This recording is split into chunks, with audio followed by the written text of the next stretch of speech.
So the UK's government has announced budget cuts affecting welfare claimants, teachers, nurses and policemen. But one show of generosity was an increase in funding for the intelligence services. Well, let's get analysis on this from RT contributor Afshin Rattansi, who joins us now live in London. Afshin, why are the intelligence services getting a boost here, seemingly at the expense of so many other services? It's a very good question. You've already covered the fact that people are killing themselves because of other elements of the Osborne budget. Stephanie Bottrell from Birmingham. But all this extra money for MI5, MI6 and GCHQ, when previously the government said they were cutting it. They're trying to spin this as something to do with the Woolwich attack here in South London when a British soldier was beheaded, seemingly, but in a terrorist incident. But as we know, and as we've covered on this channel, that itself was an MI5 operation in the sense that the SAS were quarreling with MI5 because this man had been in Kenya and in the Somalian border. Why are they doing this right now? And how odd that while they're cutting, the science research budget, pollution controls, flood controls, closing down libraries, hurting the dispossessed, the people with fragile lives, they want to put in all this money into the intelligence agencies.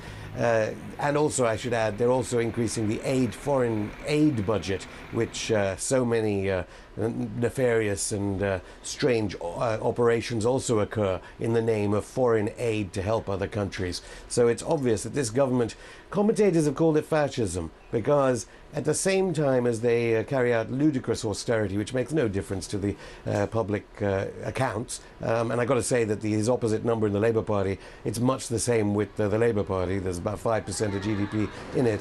While they do all of this, they beef up the security services as if they're preparing for civil unrest. And Afshin, also bearing in mind, of course, the current revelations about the way that security services are spying on individuals and private citizens, that it's also politically insensitive, is it not? Is that going to go down well in that respect?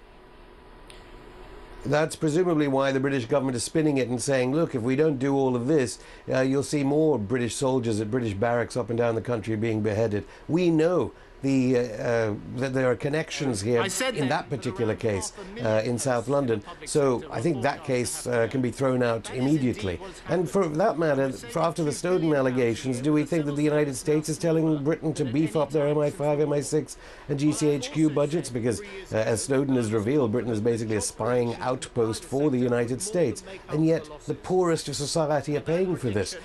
Jeffrey Osborne, as Mr. Obama calls him, the 1970s singer from LTD. Well, Mr. Obama may be telling Osborne and David Cameron to do just this, beef up the security services.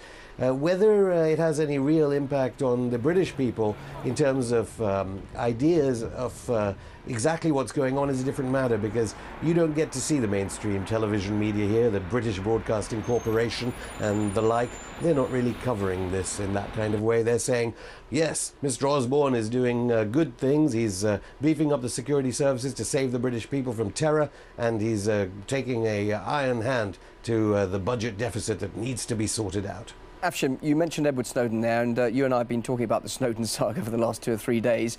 What do you make of his situation now? Why has he not left that Moscow airport? Why is he still there? Or has he? We don't. Well, exactly. Well, we can't be absolutely sure about anything to do with this. To do with the story, but I have to say, in the past few hours, the very idea, and this goes back to what we were talking about, intelligence agencies. There was a famous comment, wasn't there, that it's oxymoronic to talk about military intelligence.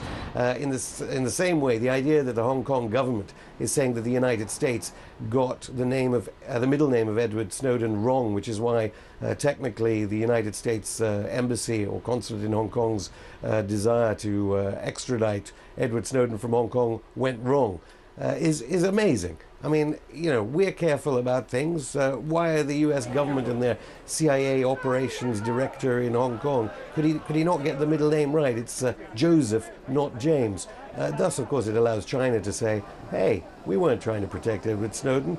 Similarly, I mean that's an intelligence disaster. As for where he is and where this leaves the Snowden saga, I think many people, many millions of people around the world who know the story will be hoping he comes out safe and is not killed by forces of the United States, because President Obama was very stern in his comments. Jay Carney says he doesn't forgive China, and Mr. Obama is saying, look, what Edward Snowden done threatens the lives of people in uniform that he puts to war. Just briefly, Ash, and even President Putin said, I would rather this man move on from Moscow. But the longer he stays here, just what is the diplomatic fallout now, the tensions now developing between Moscow and Washington, just briefly? It's interesting the European governments haven't sought to do too much. Mr. Putin was very clear, saying, look, he didn't even enter Russia. I think we now know that the United States is bluffing unless it has instruments of torture around captive prisoners on the ground, individuals and individual civilians, and as it's exporting people to black sites. When it comes to a man who is seen by the wider world as one of the greatest whistleblowers of our time, and he's protected in a sense by developing nations and members of the UN Security Council, de facto, President Obama and all his military might can do absolutely nothing. Afshin Rattansi live there in London. Thank you very much indeed. Good to talk to you as always here on RT.